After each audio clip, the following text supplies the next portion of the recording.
আউযু বিল্লাহি মিনাশ শাইতানির রাজিম বিসমিল্লাহির রহমানির রহিম।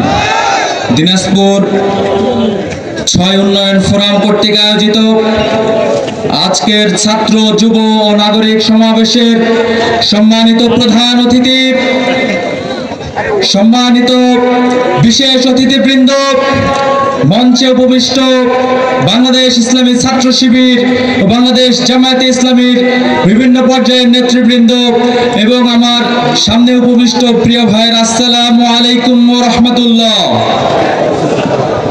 আমরা যদি ইতিহাসের দিকে তাকাই, আমরা দেখতে পাবো ফেরাউনের যে শাসনামল, এই শাসনামল ছিল স্বর্ণে মোড়ানো, কিন্তু এই স্বর্ণে মোড়ানো শাসনামল আল্লাহ তাআলার কাছে প্রিয় নয়।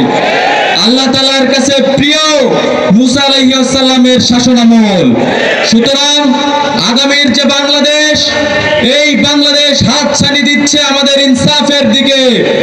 বাংলাদেশের মানুষের আকাঙ্ক্ষা ছিল বাংলাদেশের ইসলামপন্থী প্রত্যেকটি দল যাতে এক কাতারে এসে দাঁড়ায়। আমরা দেখতে পাচ্ছি ৮ দলীয় জোট হয়েছে, ইসলামপন্থী হকপন্থী প্রত্যেকটি দল একত্রিত হওয়ার সুযোগ আল্লাহ তাআলা প্রদান করেছেন। আমি এই দিনাজপুর ৬ আসনের সন্তান। আমরা বিগত দিনের শাসন দেখেছি, আমরা দেখেছি কিভাবে অর্থের বিনিময়ে টাকা নিয়ে শিক্ষা প্রতিষ্ঠানগুলোতে নিয়োগ দেওয়া হয়েছে।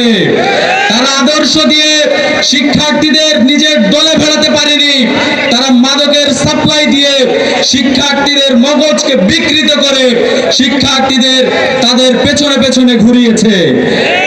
প্রিয় জনগণ, আমরা দেখতে পাচ্ছি আবার নতুন করে ছেলে ভোলানো কৃষক কার্ড দিয়ে আমাদের উত্তরবঙ্গের জনগণের সাথে ছলনা করার চেষ্টা করা হচ্ছে। আমরা ইতিহাস ভুলি নাই।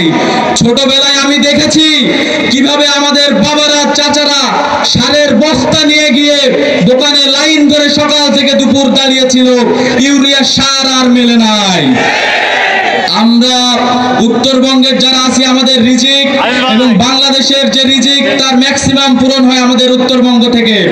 এইখানে আমাদেরকে সার কিনতে হয় বেশি মূল্য দিয়ে, এরপর এটি যখন আমরা ঢাকায় বিক্রি করব, পথে ১০ জায়গায় ২০ জায়গায় চাঁদা দিতে হয়। ফসলের মূল্য আমরা পাই না, কিন্তু ঢাকার ভাইয়েরা তাদেরকে কিনতে হয় বেশি অর্থে। প্রিয় ভাইয়েরা, আমরা দেখতে পেয়েছি বিগত ২ দিন আগে প্রথম আলো একটি জরিপ দিয়েছে, সেখানে নাকি ৬৯% সম্ভাবনা তারেক রহমানের প্রধানমন্ত্রী হওয়ার। ভাই, ৬৯% যদি আপনারা প্রধানমন্ত্রী হয়েই যান, তাহলে আপনাদের অনুরোধ করব আর সন্ত্রাসবাজি করবেন না, ভোট কেন্দ্র দখলের চেষ্টা করবেন না। আমাদের শেষ রক্তবিন্দু থাকা পর্যন্ত জনগণের যে আমানত ভোট, আমরা এটি ছিনতাই হতে দিব না ইনশাআল্লাহ। সব শেষে নবাবগঞ্জ, বিরামপুর, হাকিমপুর, ঘোড়াঘাটের জনগণের কাছে একটি আবদার জানাতে চাই।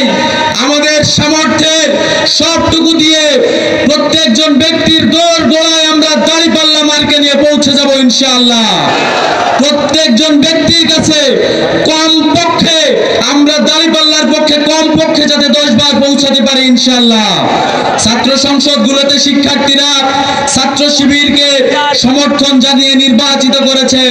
আমরা আশা রাখছি আগামী দিনে বাংলাদেশের জনগণ দাঁড়িপাল্লায় আস্থা রাখবে এবং ইনসাফ এবং ন্যায্যতার উপর বাংলাদেশকে গড়ে তুলবে ইনশাআল্লাহ।